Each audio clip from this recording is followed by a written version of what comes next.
Class 9 থেকে 10-এ উঠতেই আমার বিয়ে হয়ে যায়।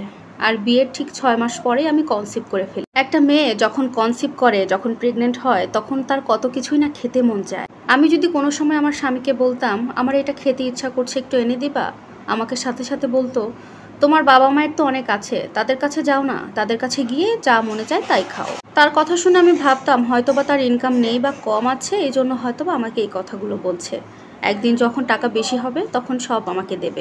2021 সালে আলহামদুলিল্লাহ আমি ছেলে সন্তানের মা হলাম। ছেলে হওয়া থেকে শুরু করে আমাকে আমার বাবার বাড়িতেই রেখে দিয়েছিল।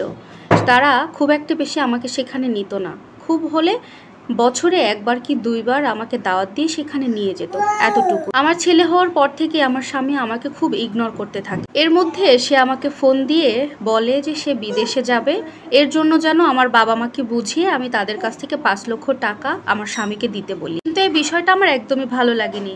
সে বিদেশে যাবে, কিন্তু আমার বাবা মা কেন ওকে টাকা দেবে? এই ব্যাপারে আমাকে অনেক বোঝানো হয়েছে। আমার শ্বশুর শাশুড়ি সবাই মিলে আমাকে বেশ ভালোই ব্রেন ওয়াশ করেছে। আমার স্বামী যেখানে আমার বাবা মায়ের সাথে 2টা মিনিট ভালো করে কথা পর্যন্ত বলে না, সেখানে আমার বাবা মাকে বলছে 5 লক্ষ টাকা দিতে। কেউ বলছে আমার স্বামী ইতালি যাবে, আবার কেউ বলছে সে স্পেন যাবে। আসলে আমার স্বামী কোন দেশে যাবে আমি সঠিকভাবে আজকেও জানি না। চলে গেল সে বিদেশ যাওয়ার পর আমার স্বামী শুরু হলো নতুন অভিনয়। বিদেশি ডলার ইনকাম করে সে আমাকে বারবার অবহেলার মুখে ফেলছে। ফোন দিয়ে তো আমার খোঁজ খবর নেওয়া দূরের কথা, ছোট্ট শিশু, তার নিজের ছেলের খোঁজ খবরও সে নেয় না, তার ছেলের জন্য কোনো টাকা পয়সা কিছুই পাঠায় না। যদিও 2-1 দিন পর একটু একটু কথা হতো, কিন্তু ততটুকু কথার মধ্যে শুধু ঝগড়া আর কথা কাটাকাটি হতো বেশি। 1 বছর পর থেকে সে আমাদেরকে কিছু কিছু টাকা দিতে থাকে, তবে 1 মাস যদি টাকা দেয় আর 2-3 মাস কোনো টাকা পাঠায় না। আমার সাথে কোনো কিছু নিয়ে একটু কথা কাটাকাটি হলেই আমার স্বামী, তার বড় ভাই, তার চাচা, তার বাবা সবার কাছে আমার নামে বিচার দিত, নালিশ করত।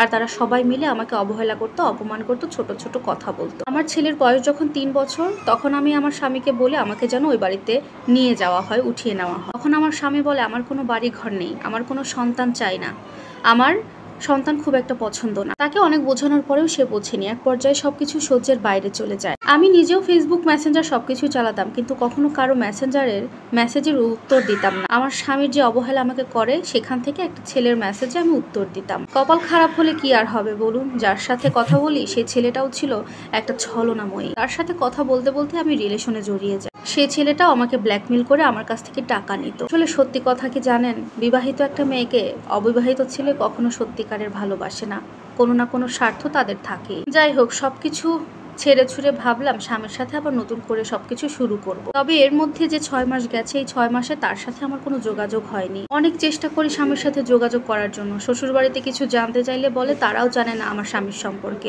বেশ কিছুদিন পরে হঠাৎই খবর পেলাম আমার স্বামী বিদেশে একটা বিয়ে করেছে, তাকে নিয়ে সুখের সংসার করছে। আর ঠিক 15 দিন পরে আমাকে আমার স্বামী ডিভোর্সের নোটিশটা পাঠিয়ে দেয়। ওই দিন ছেলেটাকে বুকে জড়িয়ে ধরে অনেক কান্না করেছিলাম। কিন্তু এভাবে আর কতদিনই বা চলবে? বাবা মা 2 বছর চলে যাওয়ার পর বুঝিয়ে সুঝিয়ে একটা বিয়ের জন্য রাজি করে। তাদের দেখাশোনা করা একটা ছেলের সাথে আমাকে বিয়ে দিয়ে দেয়। ছেলেটাও বেশ ভালো, আমার সন্তান এবং আমাকে দুজনকেই মেনে নিয়েছিল। আলহামদুলিল্লাহ, এখন আমি সুখের সংসার করছি। এত সময় আপনার যে স্টোরিটি শুনলেন, এই স্টোরিটি একটি আপুর জীবন থেকে নেওয়া হয়েছে। কেমন লেগেছে আপনাদের অবশ্যই জানাবেন। আল্লাহ হাফেজ।